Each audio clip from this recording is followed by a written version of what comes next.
Hi! Hello! నమస్తే అండి. Welcome back to Regulapati diaries.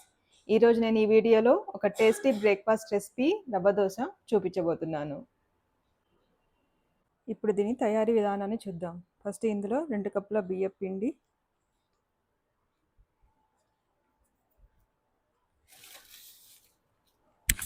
ఒక కప్పు ఉప్మా రవ్వ, హాఫ్ కప్ మైదా పిండి, తగినంత సాల్ట్, కారం, కొద్దిగా జీరా ఇలా చేత్తో నలిపి వేసుకుంటే ఫ్లేవర్ బాగా వస్తుంది.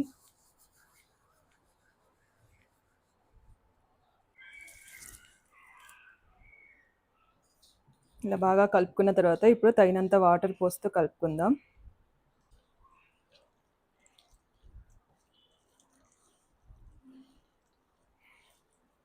ఫస్ట్ ఎక్కువ వాటర్ పోయకూడదు.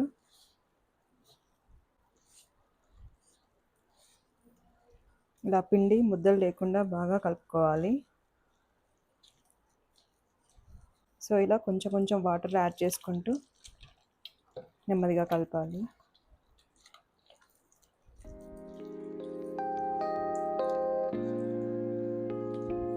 చూసారు కదా, ఇలా లమ్స్ లేకుండా కలపాలి. ఇప్పుడు మనం వాటర్ యాడ్ చేసుకోవాలి సరిపోయినంత. రవ్వ దోశకి వాటర్ కొంచెం ఎక్కువనే పడతాయి. పిండి చాలా పలుచగా ఉండాలి. అప్పుడే మనకు రవ్వ దోశ క్రిస్పీగా వస్తుంది.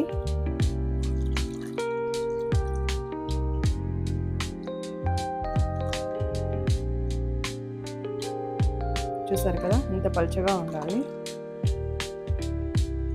దీన్ని ఒక హాఫ్ అన్ అవర్ పక్కన పెట్టుకుందాం. మనం పిండి నానేలోపు మనం పల్లి చట్నీ ఎలా చేసుకోవాలో చూద్దాము. ఇది అందరికీ తెలిసిందే, కానీ నేను నా స్టైల్లో ఎలా చేస్తానో చూపిస్తున్నాను. ఫస్ట్ దీనికోసం స్టవ్ వెలిగించి బాండ్లీ పెట్టుకోవాలి.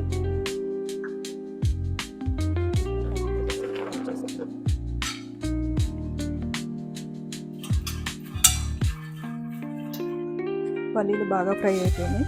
ఇప్పుడు మనం ఒక బౌల్లోకి తీసుకుందాం.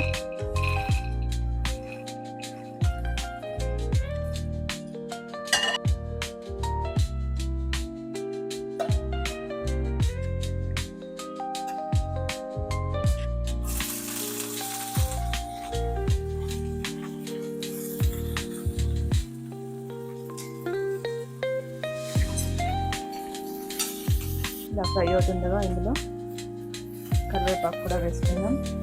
అలాగే కొత్తిమీర కూడా వేసుకున్నాను.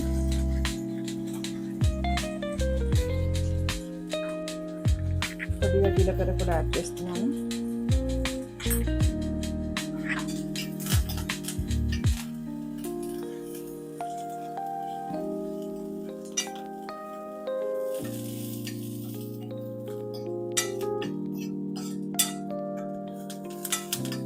బాగా ఫ్రై అయిపోయింది.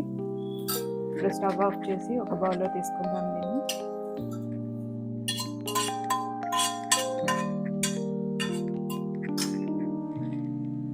నేను కొంచెం ఆయిల్ స్ప్రెడ్ చేస్తున్నాను. దీనివల్ల ఏంటంటే దోశ అనేది స్టిక్ అవ్వకుండా కరెక్ట్గా వస్తుంది మనకి. ఆనియన్తో ఇలా రబ్ చేస్తున్నాను.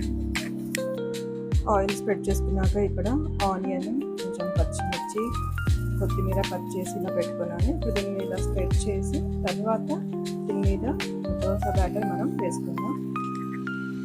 ఇలా దోశ బ్యాటర్ని ఇలా గ్లాస్లో తీసుకొని వేసుకున్నట్టు కరెక్ట్గా వస్తుంది మీకు.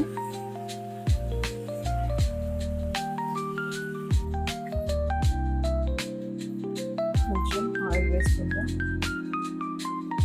దోశకి ప్యాన్ అనేది చాలా హీట్లో ఉండాలి, హై ఫ్లేమ్లో ఉండాలి. అప్పుడే దోశ చాలా బాగా క్రిస్పీగా కాలుతుంది. చూసారు కదా, ఇలా మనకి తెలిసిపోతుంది దోశ ఏంటంటే ఇలా చాలా ఈజీగా తీసేయగలుగుతాము.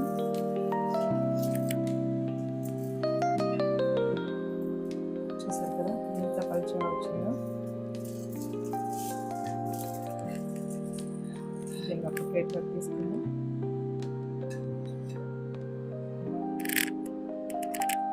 మళ్ళీ ఒక 2 చుక్కలు ఆయిల్ వేసి స్ప్రెడ్ చేసుకుందాం.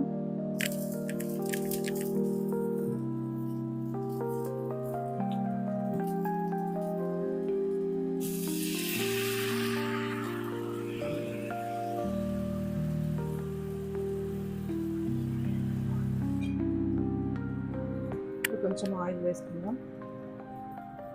పిండి అనేది కొంచెం ఇలా డ్రై అయ్యాక ఆయిల్ వేసుకోవాలి. చూసారు కదా దోశ ఎంత బాగా కుక్ అయిందో.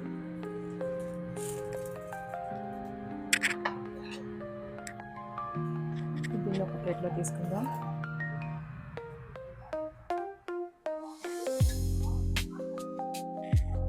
ఇక్కడ పల్లి చల్లగా అయిపోయింది కదా, కొంచెం సాల్ట్ వేసి గ్రైండ్ చేసుకుందాం ఇప్పుడు దీన్ని.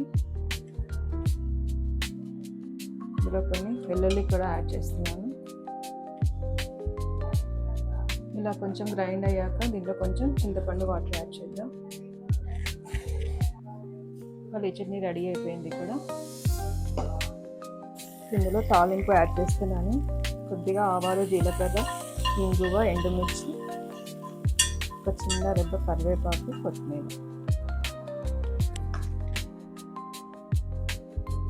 చూసారు కదా, టేస్టీ రవ్వ దోశ రెడీ అయిపోయింది. ఈ వీడియో కనుక మీకు నచ్చినట్లయితే తప్పకుండా ట్రై చేసి ఎలా వచ్చిందో కామెంట్స్ ద్వారా తెలియచేయండి. చూడండి ఎంత క్రిస్పీగా వచ్చిందో. Okay, bye friends. మరొక మంచి రెసిపీతో మళ్ళీ కలుద్దాం. అంతవరకు సెలవు, బాయ్.